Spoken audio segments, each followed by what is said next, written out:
Good morning, evening, or afternoon, whichever one's going on for you at this current point in time. Today, door hinge. Yes, because let me show you what's going on with my door. If I want to have it open, I should be able to open the door and it should stay. Right? Wrong. Because it wants to keep going away. Now, just to be clear really quick, because my elbow was in the way, all you got to do is just tap out your pin. If you got a hole in the bottom, you could just put a nail or some kind of punch, tap yours out. Otherwise, mine, I had to take it up by tapping around the collar. So we got the first one here. Sometimes you'll have some kind of dual pinch system, but typically it'll be a top fed. Is that in camera? It'll be a top fed hinge pin. Now, just because we got one, we also need to do the bottom. So give me 1 second. I'm going to go do that really quick. Now I have 2 hinge pins, but if you have 2, 3, 4, however many hinge pins you have, take them all out. But remember to be careful and support the door. All right, that's the second pin. What you should be doing is giving your pins a slight bend. Now, if you happen to have a piece of wood, this is ideal. It doesn't matter how strong the wood is. These things are not going to go through it. But you just want a nice solid piece of wood. Now this is a spot where I struck for another door that I was doing that was having a similar issue. Now the other door that I did was having an issue where I would open the door and it would swing open. This one has it where I would open the door and it would try to close itself. The friction material, or rather your pin, is not making enough friction with the two halves of the hinge, therefore causing the door to just swing however it wants.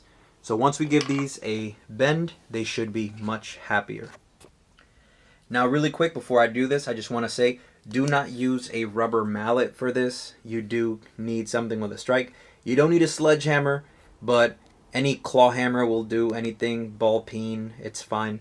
What you want to do is get one good hit right in the center.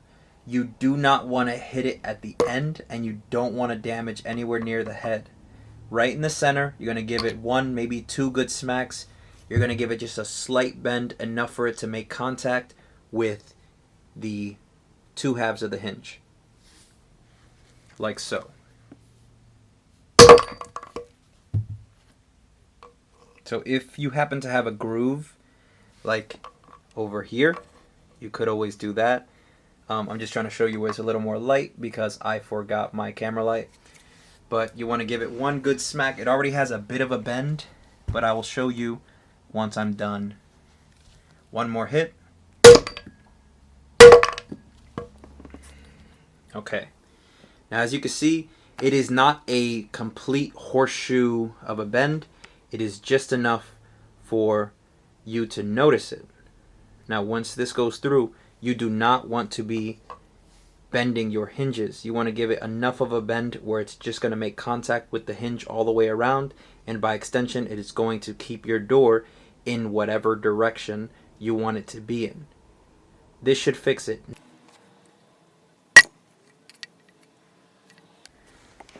If you go over to your door, right over here, apologies if I'm in the light,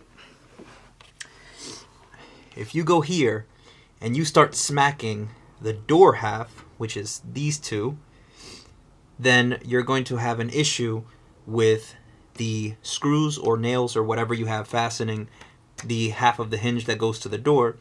It is going to start disconnecting itself from the door, leading to a door issue, which will give you that shimming or that space issue that you're going to need to correct with a wedge or potentially new hinges. So you don't want to create more damage in the process. Over here, if I smack this side, it will come out from the wall, and then we will have an issue that needs to be fixed with actually removing this piece of wood and then put in a framing piece to resecure new nails or new screws. Don't make more damage for yourself. I get that if it was an old door or old hinges, but in this case, no. Even though these, as you can see, these hinges are ancient, but if you don't want to break them, don't do that. Just give the bend to the hinge pin and you should be okay. Do it for the bottom, do it for the top. Sometimes you might just need to do 1 and it's fixed. Other times if you have 3, again, I don't have a hinge in the middle, just 2, one at the top and bottom. So However that works for you, it should work. So let's see if it fixed. This also fixed the spacing in the door issue. You do have to take a wedge or a shim or something to space the door properly however you want it. Then you have to give a bend to the pin and then tap it in. However it falls into place, it will be aligned with that wedge. So before you go damaging your hinges, try the pin first.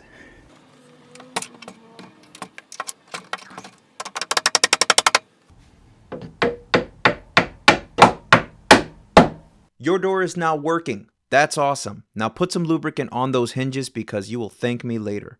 For two reasons. One, you don't want a loud, squeaky, annoying door.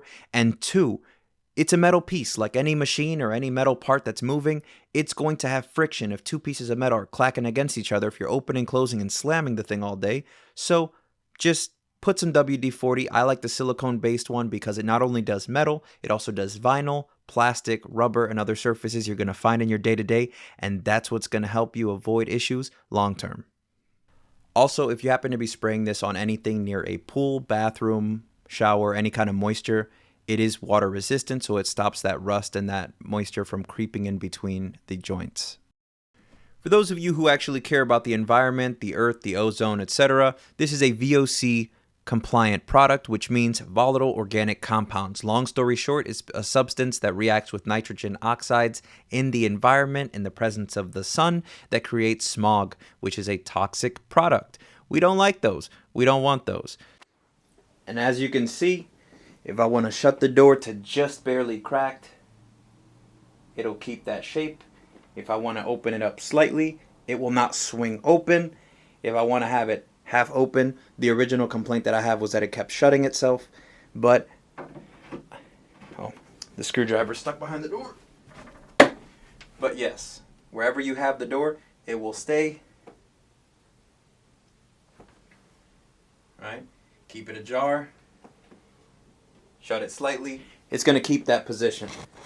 So I hope this works for you. I hope it fixed everything. And remember, if you pound your hinges, you will damage them. Try a small bend in the pin. If everything goes well, you should be good. So until next time, work smart.